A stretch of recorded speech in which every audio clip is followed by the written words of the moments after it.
Welcome back to the channel. Today, we're diving into one of the most electrifying moments in recent media history. A rare live television clash that brought together podcasting heavyweight Joe Rogan, sharp-edged independent journalist Megyn Kelly, and late-night icon Stephen Colbert. What started as a standard segment quickly escalated into a cultural flashpoint, one that peeled back the polished layers of television and revealed a raw and unfiltered battle over truth, bias, and the shifting sands of media power. Strap in.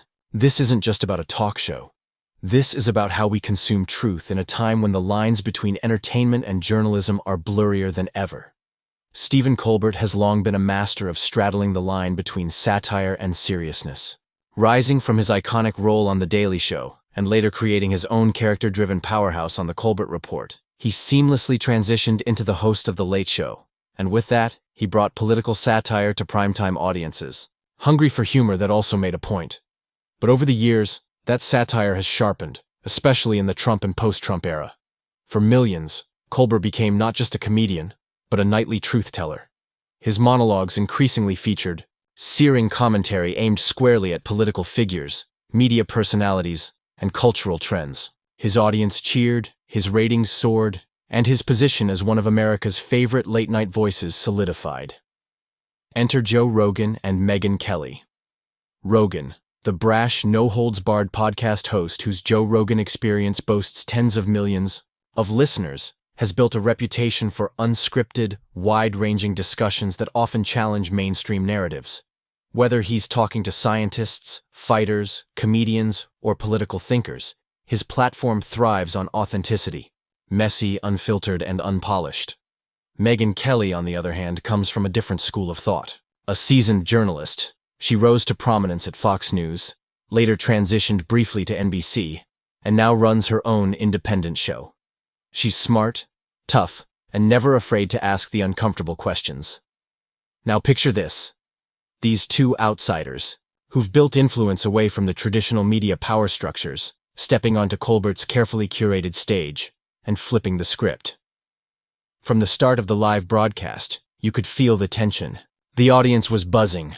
Colbert opened with his usual confident charm, and everything seemed on brand, until it wasn't. Rogan, never one to ease into controversy, leaned in first. Calm but direct, he asked Colbert if there was ever a moment. He looked back on one of his monologues and wondered if he'd gone too far, if the satire had tipped into something closer to outright political advocacy. Colbert smiled. At first, you could see him processing. "It's comedy," he replied. "It's satire. The point is to provoke thought, not necessarily to dictate conclusions." But Rogan didn't let up. He cited specific monologues, episodes that mocked dissenting COVID-19 voices or painted complex political issues in broad, caricatured strokes.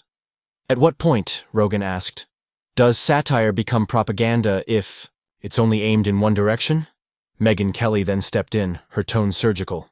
She questioned Colbert about journalistic standards. "You speak to millions every night.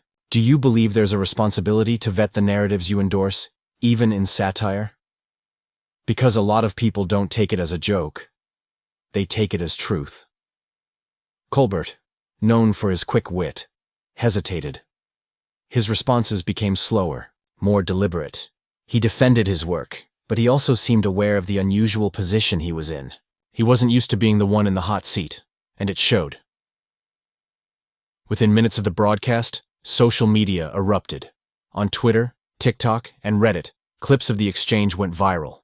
Hashtags like Colbert Challenge, Rogan vs. Colbert, and Megyn Kelly Live started trending.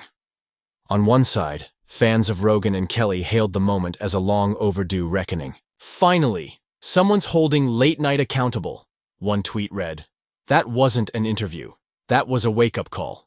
Others were more critical. "They ambushed a comedian on his own show," wrote one well-known TV critic. "Colbert isn't a journalist. Why expect him to act like one?" But that's exactly the question at the heart of the debate. Should we hold entertainers accountable when they wield enormous influence over public opinion? For some, Colbert represents a safe harbor. Someone who uses comedy to articulate frustrations, especially in politically turbulent times. But for others, especially in the age of misinformation, Even comedians can become dangerous when they stop being funny and start prescribing truth without challenge. The real story here isn't just about three media personalities clashing on stage. It's about what the confrontation represents. Traditional media, for decades, operated as gatekeepers. Television hosts, network anchors, and major publications controlled the narratives, or at least heavily influenced them. But the rise of podcasts, YouTube, Substack, and alternative platforms has changed all of that. Today, independent voices like Rogan and Kelly can rival, or even surpass, traditional media in reach and engagement. And with that shift comes a new dynamic. Accountability no longer flows in one direction. This confrontation on The Late Show was a microcosm of that shift. It wasn't just Rogan and Kelly challenging Colbert. It was the audience challenging the very notion of who gets to tell the truth and why.